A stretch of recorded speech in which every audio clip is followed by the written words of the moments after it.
ప్రభాస్ సినిమాల విషయంలో కన్ఫ్యూజన్ అయితే కంటిన్యూ అవుతూనే ఉంది. ఎవరికి వాళ్లు మా సినిమానే ముందు సెట్స్పైకి వెళ్తుందని చెప్తున్నారు కాని ఏది ముందు పట్టాలెక్కుతుందనే విషయంపై కన్ఫ్యూజన్ తప్ప ఓ క్లారిటీ అయితే రావట్లేదు. ఇలాంటి సమయంలో స్పిరిట్ నుంచి అదిరిపోయే అప్డేట్ వచ్చింది. మరి అదేంటి? ప్రభాస్ ప్రస్తుతం 2 సినిమాలతో బిజీగా ఉన్నారు. అందులో రాజా సాబ్ ఆల్రెడీ చివరి దశకు వచ్చేసింది. ఫౌజీ షూట్ కూడా సగానికి పైగా పూర్తయింది. ఈ రెండింటి తర్వాత డార్లింగ్ నెక్స్ట్ చేయబోయే సినిమా ఏంటా అని చాలా రోజులుగా కన్ఫ్యూజన్ ఉండిపోయిందిరైతే అలాంటిదేం అక్కర్లేదు.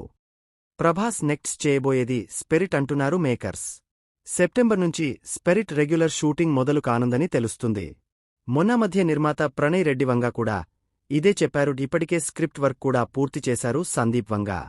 అంతేకాదు మెక్సికో సహా మరికొన్ని ఫారిన్ కంట్రీస్లో లొకేషన్స్ రెక్కి కూడా అయిపోయింది. ఎక్కువ భాగం విదేశాల్లోనే షూట్ చేయబోతున్నారు మేకర్స్. స్పిరిట్ మ్యూజిక్ సిట్టింగ్స్ కూడా మొదలైపోయాయి. 3 పాటలు కూడా కంపోజ్ చేశారు హర్షవర్ధన్ రామేశ్వర్. షూట్ కూడా ఒక్కసారి మొదలయ్యాకనో బ్రేక్స్ అంటున్నారు. ఈ సినిమా కోసం ప్రభాస్ 90 రోజులు బల్క్ డేట్స్ ఇచ్చారని తెలుస్తుంది.